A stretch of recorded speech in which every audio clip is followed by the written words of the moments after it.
They call it the castle on the Cumberland, but for the prisoners who lived and died within its walls, it had another name, Hell's Castle. After what I experienced inside that fortress, I finally understand why. High above the Cumberland River in Eddyville, Kentucky, the Kentucky State Penitentiary has stood since the 1880s. It's a Gothic nightmare of stone, steel, and sorrow.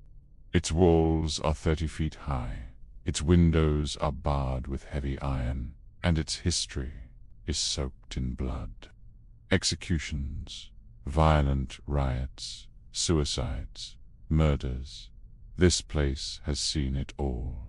And even now, long after the last execution was carried out, something still stirs behind those cold gray walls. I learnt that firsthand.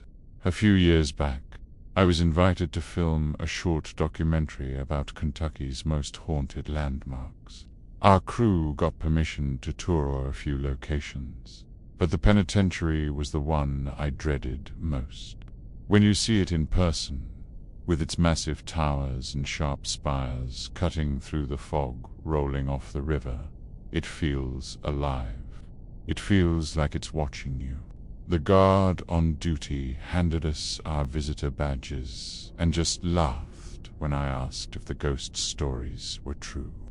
He grinned and said, "Son, this place eats light. You'll see." The moment we stepped inside, the air became heavy, thick with the smell of iron and mildew. The halls were long and impossibly narrow, lined with cells that looked more like tombs than anything else. Rust seemed to hang from every bar, and you could hear the constant, maddening drip of water from somewhere you could never quite pinpoint. I was walking past a row of empty cells on the lower tier, camera in hand, when I heard it. A voice. It was low, raspy, like someone whispering from the deepest part of the dark.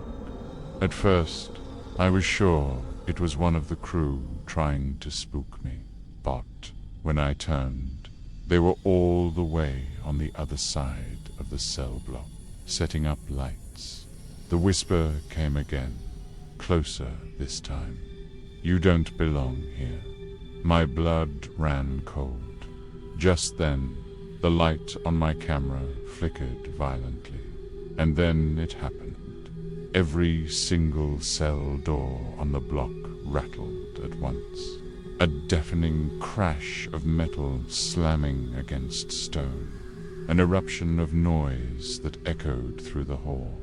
And just as quickly as it began, it stopped. Utter silence.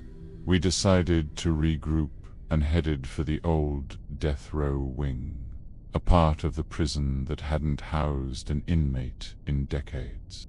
The temperature dropped the second we entered. It was a physical sensation, like the air itself was pulling at you, like the building was taking a deep, cold breath. One of our crew members found a cell with a name still crudely scratched into the wall. LDK 1952. That particular cell just felt wrong. The smell was different. The cold was more intense. The silence deeper. Every instinct in my body screamed at me not to go in there. But of course, I did. I had to. The heavy door creaked open. As I stepped over the threshold, the light on my camera dimmed until it was barely aglow. Inside, the walls were covered with desperate carvings, crosses, thousands of tally marks, names of forgotten men, and right there in the middle, scratched deep into the brick, were 4 words. "The devil walks here." That's when the sound started. Footsteps, slow, heavy, deliberate, coming down the hall, right toward the cell. one heavy step after another, echoing off the stone. But when I peered out, there was no one there. The hall was empty. Suddenly, the radio clipped to my belt crackled to life, spitting static. Through the noise, a voice, low and broken, managed to cut through. Cell 17. He never left. I turned and looked down the long row of cells.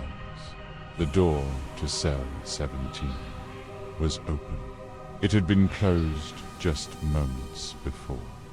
I called out, my voice sounding small and weak in the oppressive quiet.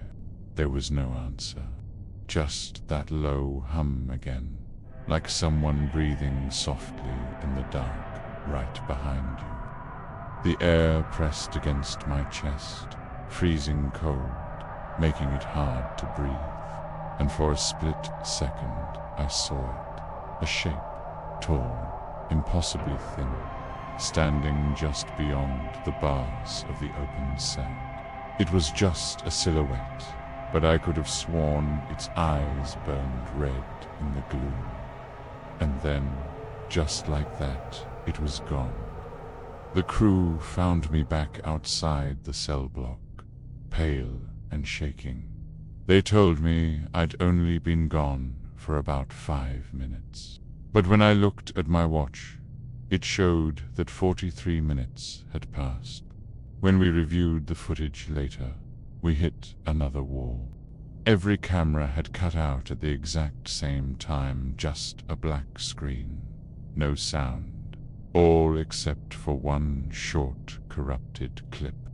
In it, you can see me walking down the row of cells.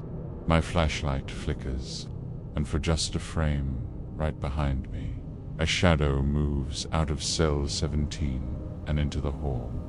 Then the feed goes dead. The guard called me the next day. He said he did a final walkthrough of that wing after we left. He found the door to cell 17 wide open, and on the wall inside, scratched fresh into the brick, were the same words I'd seen. The devil walks here. He swore that no one, guard or visitor, had been inside that cell in decades. I've tried to rationalize it.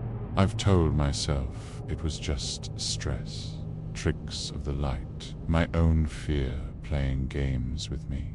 Anything but what I truly think it was.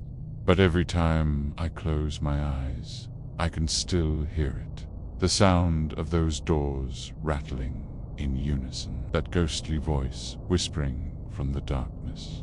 And when I dream, I'm right back inside that cell, hearing someone breathing right behind me. They call it Hell's Castle for a reason. Because inside the Kentucky State Penitentiary, the devil doesn't need to walk very far. He's already home. Thanks for joining me on this terrifying journey. If you enjoyed this story and want to see more explorations into the unknown, make sure to hit that like button, subscribe to the channel, and ring the bell so you don't miss our next adventure. Stay safe out there.